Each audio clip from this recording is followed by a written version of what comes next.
अस्सलाम वालेकुम दोस्तों, मैं हूं असलम आलम और आप देख रहे हैं गल्फ एक्सपर्ट। दोस्तों, इस वीडियो में कतर के बारे में कुछ न्यू और फ्रेश अपडेट देने वाला हूं, तो इस वीडियो को लास्ट तक ज़रूर देखें ताकि आपको पूरी जानकारी मिल सके। और कतर के बारे में रोज़ाना इसी तरह की इन्फॉर्मेटिव वीडियो देखते रहने के लिए चैनल को सब्सक्राइब कर लें। तो दोस्तों, हम चलते हैं आज की वीडियो की जानिब और देखते हैं कि यहाँ पर सबसे पहला अपडेट क्या आ रहा है। कतर में 29 अगस्त को अल शर्क न्यूज़पेपर ने मिनिस्ट्री ऑफ इंटीरियर के हवाले से एक न्यूज़ शेयर किया है, जिसमें कहा गया है कि शनिचर को कतर में टोटल 1143 लोगों के खिलाफ कानूनी कार्रवाई की गई है। इन लोगों ने कतर में कोरोना के रूल की खिलाफ वर्जी की थी। एक दिन में 1143, दोस्तों ये तो बहुत बड़ी तादाद हो गई, जिनमें से 789 लोगों ने मास्क के रूल के खिलाफ वर्जी की थी, जबकि 342 लोगों को सोशल गैदरिंग करने पर और 12 लोगों को अपने मोबाइल में एहतराज एप्लीकेशन न रखने पर इन सारे लोगों के खिलाफ में कानूनी कार्रवाई की गई है। दोस्तों, अगर आप भी उनमें से एक हैं तो ये मत समझिए कि ये पहली गलती है, माफ़ हो जाएगी,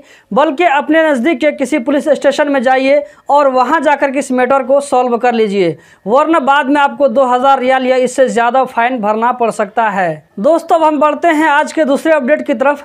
ministry of public health Qatar की जानिब से वैक्सीनेशन के बारे में, कतर में जो वैक्सीनेशन का काम हो रहा है इसके बारे में लेटेस्ट अपडेट दिया गया है, जो कि इस तरह है। कतर में अभी तक टोटल 43,92,745 कोविड-19 की वैक्सीन लोगों को दी जा चुकी है, जबकि 12 साल से ऊपर 93.9% एलिजिबल लोगों को वैक्सीन का कम से कम एक डोज मिल चुका है, जबकि ऐसे 84.7% लोगों को वैक्सीन का दोनों डोज मिल चुका है। कतर में अगर टोटल पॉपुलेशन की बात की जाए, जिसमें बच्चे और बूढ़े सब शामिल हैं, तो इनको मिला करके 81.5% लोगों को वैक्सीन का कम से कम एक डोज मिल चुका है, जबकि ऐसे 73.5% लोगों को वैक्सीन का मुकम्मल डोज मिल चुका है। एक्सपर्ट ग्रुप ने कतर में एग्रीकल्चर एक्टिविटीज़ के बारे में एक रिपोर्ट जारी किया है, जिसमें कहा गया है कि कतर में 2024 में एग्रीकल्चर के लिए बनाए गए ग्रीन हाउस मार्केट की वैल्यू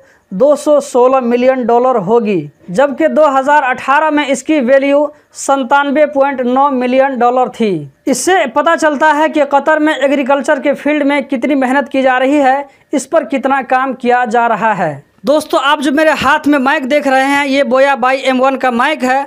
आप खुद चेक कर सकते हैं कि इसका साउंड क्वालिटी कितना बेहतर है। मैं अपने दूसरे चैनल यूट्यूब तालीम पर आप में से किसी एक लकी विनर को ये बिल्कुल नया माइक देने वाला हूं। अगर आप भी इसी तरह का नया माइक जीतना चाहते हैं तो इस वीडियो के डिस्क्रिप्शन में एक लिंक डाल दिया हूँ, उस लिंक पर क्लिक करके वीडियो को देखिए, आप भी उसमें पार्टिसिपेट कर सकते हैं। इसके लिए आपको किसी तरह का कोई पैसा पे नहीं करना पड़ेगा। Ministry of public health Qatar की जानिब से कहा गया है कि कतर में 29 अगस्त को पिछले 24 घंटों में 189 कोरोना के नए केस रिकॉर्ड हुए, 119 लोकल लोगों में, जबकि 60 बाहर से आने वालों में। इसी तरह पिछले 24 घंटों में 306 लोग इस वायरस से रिकवर होकर अपने घरों को गए। दोहा मेट्रो ने ऐलान किया है कि 1 सितंबर से अल वकरा मेट्रो स्टेशन के पूर्वी साइड में पार्किंग एरिया को ट्रांसफर कर दिया जाएगा, जहां पर 300 शेडेड पार्किंग हैं गाड़ियों के लिए। तो दोस्तों, यही थी आज की वीडियो। कतर के बारे में इसी तरह की इन्फॉर्मेटिव वीडियो देखते रहने के लिए चैनल को सब्सक्राइब करें,